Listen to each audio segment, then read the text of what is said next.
கர்த்தர் பேதுருவினுடைய வாழ்க்கையை ஆசீர்வதிச்சு பிரதான அப்போஸ்தலன் என்ற நிலைமைக்கு கொண்டு வந்தார். பிரியமான சகோதரனே, சகோதரியே, இன்றைக்கு உங்களுக்கும் எனக்கும் தேவை கீழ்ப்படிதல். ஆண்டவரே, நான் கீழ்ப்படிறேன். ஆண்டவரே, நான் கீழ்ப்படிறேன், என்னை நடத்துங்க.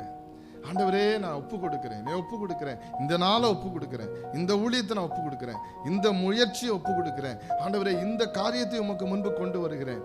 இப்படி ஒவ்வொன்றையும் நம்ம செய்ய செய்ய செய்ய செய்ய அடுத்த அடியை கர்த்தர் நமக்கு காண்பித்து கொண்டே போவார். ஆமென். அடுத்ததற்கு பக்கத்தில் இருக்கிற ஒரு காரியத்திற்கு நாம் கீழ்ப்படிய அந்த படிகளை கால் வைத்து தூரத்தை கடந்து போவோம். ஒரு நாள் நமக்கு வயதான காலம் வரும். நாம் வாழ்க்கையின் படிக்கட்டுகளில் கடைசி படிக்கட்டுகளில் நின்று கொண்டிருப்போம். திரும்பி பார்த்தால் ஏராளமான படிகளை கடந்து வந்திருப்போம்.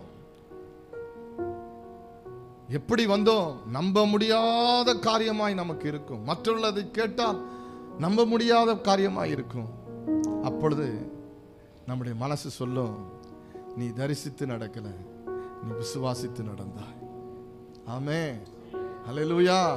உனக்கு முன்னாடி போன இயேசுவை பின்பற்றினாய். அவர் சொன்ன வார்த்தைகளுக்கு நீ இடம் கொடுத்தாய், கீழ்ப்படிந்தாய். அந்த படிகளெல்லாம் பார்க்கும் பொழுது, அதில் சில படிகளில் கடந்து வந்த பொழுது அந்த சிரமங்கள், அப்படியே அது சிரமப்பட்டு கடந்து வந்த அந்த பாதையில தேவன் நம்மை கொண்டு உண்டாக்கின சாதனைகள், இவைகளெல்லாம் சரித்திரமாய் பின்னாடியே வரும். அந்த வாழ்க்கையின் முடிவு படிகளுக்கு முன்பதாக நம்முடைய இருதயம் சஞ்சலத்தினால் அல்ல, சந்தோஷத்தினால் மகிழ்ந்து களி கூர்ந்து எல்லாம் முடிந்தது என்று நம்முடைய கண்களை மூடுவோம். இதுதான் ஒரு மனிதனுடைய வாழ்க்கையில நியமிக்கப்பட்ட வழி, நியமிக்கப்பட்ட நடைமுறை.